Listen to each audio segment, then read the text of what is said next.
Pai nosso que estás nos céus, santificado seja o teu nome. Venha o teu reino. Seja feita a tua vontade, assim na terra como no céu. O pão nosso de cada dia nos dá hoje, e perdoa-nos as nossas dívidas, assim como nós perdoamos aos nossos devedores. Não nos deixes cair em tentação, mas livra-nos do mal. Porque teu é o reino, e o poder, e a glória, para sempre.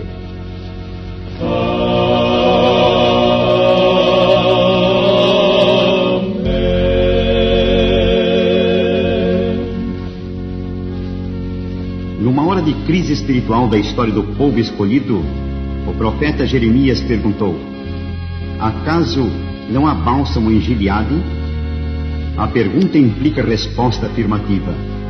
Havia bálsamo, havia remédio para a condição do povo. A pergunta e sua resposta se aplicam a nós hoje. Há um bálsamo para os nossos males, o Salvador Jesus Cristo. O bálsamo celestial é eficaz. Ele cura a chaga do pecado, deveras transforma a vida. E agora a palestra da Voz da Profecia por Roberto Rabelo. O seu tema, a experiência indispensável. Entrar no reino de Deus é a mais acariciada esperança de quantos têm fé numa existência futura. Mas só há uma porta para ele. Ricos e pobres, grandes e pequenos, membros da igreja ou estranhos a ela, todos têm de provar o novo nascimento. São de Jesus as palavras: em verdade te digo que se alguém não nascer de novo, não pode ver o reino de Deus. São João 3:3. O homem a quem Jesus disse isto, Nicodemos, era um príncipe dos judeus, membro do respeitado tribunal do Sinédrio. Nicodemos pensou que Jesus falava do nascimento natural e perguntou: como pode um homem nascer sendo velho? Acaso deve ele voltar ao seio materno e vir ao mundo a segunda vez? Respondendo, Jesus mostrou não ser este o seu pensamento. Disse ele: o que é nascido da carne é carne. Nascer de pais humanos é nascer da carne. Quantas vezes um homem pudesse nascer de pais humanos, tantas vezes seria carne. E o pendor da carne, diz a Escritura, é inimizade contra Deus, pois não está sujeito à lei de Deus, nem mesmo pode estar. O autor sagrado conclui: portanto, os que estão na carne não podem agradar a Deus. Romanos 8:7-8. Não era, pois, do nascimento natural que Jesus falava. O que o Salvador tinha em mente era uma renovação ou transformação espiritual. Quando Nicodemos perguntou como podia um homem nascer sendo velho, Jesus repetiu a mesma ideia noutras palavras, com a evidente intenção de esclarecer o que antes dissera. Em verdade te digo, quem não nascer da água e do Espírito não pode entrar no reino de Deus. São João 3, versículo 5. Notemos, o novo nascimento é nascimento da água. E a água aqui representa o batismo e a lavagem espiritual que o batismo simboliza. O novo nascimento é também nascimento do Espírito Santo. Nascer de novo quer, pois, dizer provar uma miraculosa transformação espiritual operada pelo Espírito Santo. Com efeito, outro sentido da palavra do original grego anothen, traduzida por nascer de novo, é nascer de cima. O novo nascimento é transformação operada por Deus. 3 passos são necessários para o novo nascimento. O primeiro deles é o arrependimento. Respondendo à pergunta: que faremos, irmãos?, feita pela multidão tocada pelo Espírito Santo no Pentecostes, São Pedro disse: arrependei-vos. Atos 2:38. Arrependimento implica reconhecimento do pecado, tristeza pelo mal feito e desejo de abandoná-lo. O segundo passo é a confissão. O verdadeiro arrependimento leva à confissão do mal feito. A confissão deve ser feita sem rodeios. A Escritura diz: o que encobre as suas transgressões jamais prosperará, mas o que as confessa e deixa alcançará a misericórdia. Provérbios 28, versículo 13. Se confessarmos os nossos pecados, Ele é fiel e justo para nos perdoar os pecados e nos purificar de toda a injustiça. 1 São João 1, versículo 9. O terceiro passo é consagração a Deus. Para que a transformação se dê, é necessário dispor-se o homem a fazer Deus o centro da vida em vez do próprio eu. Jesus disse: amarás, pois, o Senhor teu Deus de todo o teu coração, de toda a tua alma, de todo o teu entendimento e de toda a tua força. São Marcos 12, 30. O coração inteiro tem de render-se a Deus, ou do contrário, não se poderá jamais operar a transformação pela qual é restaurada em nós a sua semelhança. Essa submissão a Deus não é cega e forçada, não é para ficar o homem sujeito a um domínio irrazoável. Ela é razoável, voluntária e feita com a consciência de que nela está o segredo da libertação do homem. Quando esses passos são dados com fé, opera-se a transformação. Cumpre-se a promessa da Escritura: então aspergirei água pura sobre vós e ficareis purificados. De todas as vossas imundícias e de todos os vossos ídolos vos purificarei. Dar-vos-ei coração novo, e porei dentro em vós espírito novo. Tirarei de vós o coração de pedra e vos darei coração de carne. Porei dentro em vós o meu espírito e farei que andeis nos meus estatutos, guardeis os meus juízos e os observeis. Ezequiel 37, 25 a 27. Esta mudança da mente e coração é operada pelo Salvador Jesus Cristo mediante o Espírito Santo. São Paulo diz: porque a lei do Espírito da vida em Cristo Jesus te livrou da lei do pecado e da morte. Romanos 8, versículo 2. Mais, e assim, se alguém está em Cristo, é nova criatura. As coisas antigas já passaram, eis que se fizeram novas. 2 Coríntios 5, 17. Disfarçando-se em mulher do povo, a rainha Vitória da Inglaterra visitou certa vez algumas fábricas de papel do seu país. Ao ser conduzida através de uma das fábricas, o guia fê-la entrar num compartimento cheio de fardos de sujos trapos. O aspecto era repulsivo e a rainha exclamou: "Oh, para que isto?" "Desses trapos", esclareceu o guia, "fazemos o nosso mais lindo papel." Posteriormente ele ficou sabendo que a visitante era a rainha.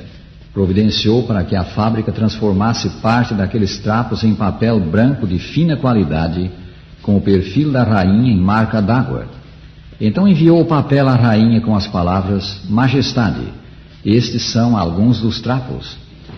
Antes imundos trapos, depois da ação do homem lindo papel. Antes escravos do pecado, praticando toda a sorte de coisas ofensivas a Deus. Depois da ação divina, novos homens e mulheres, com coração transformado e fazendo o que agrada ao céu." O apóstolo diz: "Ou não sabeis que os injustos não herdarão o reino de Deus?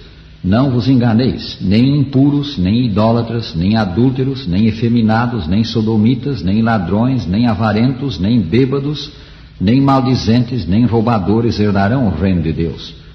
Tais fostes alguns de vós, mas vós vos lavastes, mas fostes santificados, mas fostes justificados em o nome do Senhor Jesus Cristo e no Espírito do nosso Deus."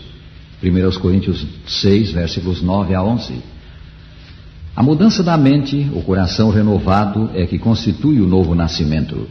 E quando alguém prova esta mudança interior, operada miraculosamente pelo Espírito Santo, a vida que passa a viver dá testemunho dela.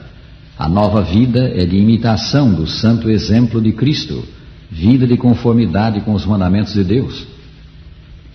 Tal é a experiência requerida para entrar no reino, a experiência indispensável. Não importa a nossa profissão de fé, nossa filiação religiosa. Alguém pode ser um membro da igreja e não ter provado o novo nascimento. Alguém pode ser um ministro do Senhor e não ter nascido de novo. E a palavra de Jesus é clara e forte: se alguém não nascer de novo, não pode ver o reino de Deus. Já alcançaste, amigo, esta santa experiência? Operou Deus em ti o milagre dessa transformação? Se é que não, por que não a buscas de Deus? Como alcançamos o novo nascimento? Nicodemos quis saber isto e perguntou ao Senhor: como pode suceder isto? Jesus respondeu: e do modo por que Moisés levantou a serpente no deserto, assim importa que o Filho do Homem seja levantado, para que todo o que nele crê tenha a vida eterna. São João 3, 14 e 15. Quando muitos dos filhos de Israel agonizavam no deserto, mordidos pelas serpentes ardentes, Deus instruiu Moisés a levantar uma serpente de metal e dizer ao povo que, olhando para ela, viveriam.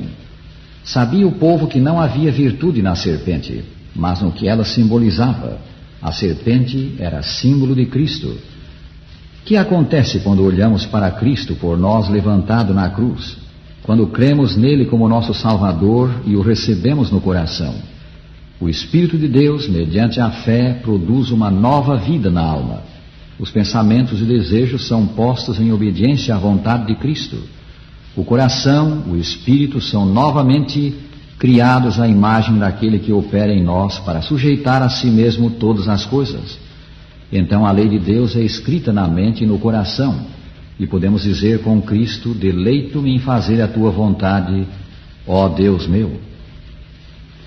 Durante os anos de sua mocidade, o Dr. R.A. Torrey tornou-se um incrédulo confesso que zombava das Escrituras, de Deus, de Cristo, do céu e de toda a doutrina cristã.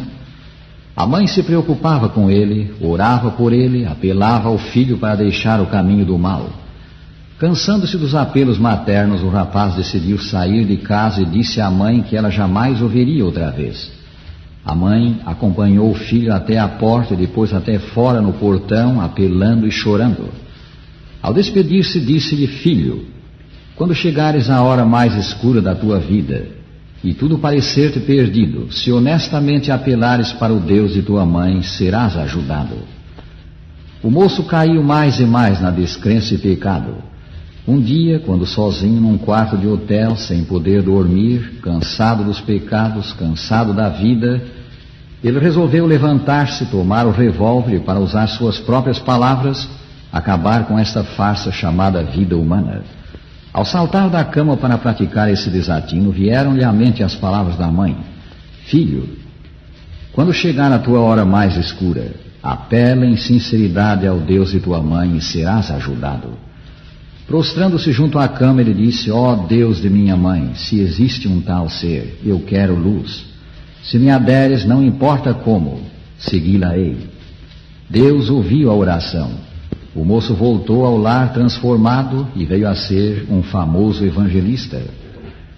Prezado amigo, qualquer que seja a tua condição, se creres em Cristo como teu Salvador e a Ele apelares com fé, serás socorrido, serás mudado, transformado pelo Espírito Santo, provarás o novo nascimento, a experiência indispensável para a entrada no céu.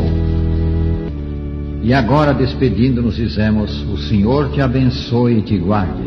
O Senhor faça resplandecer o seu rosto sobre ti e tenha misericórdia de ti. O Senhor sobre ti levante o seu rosto e te dê a paz.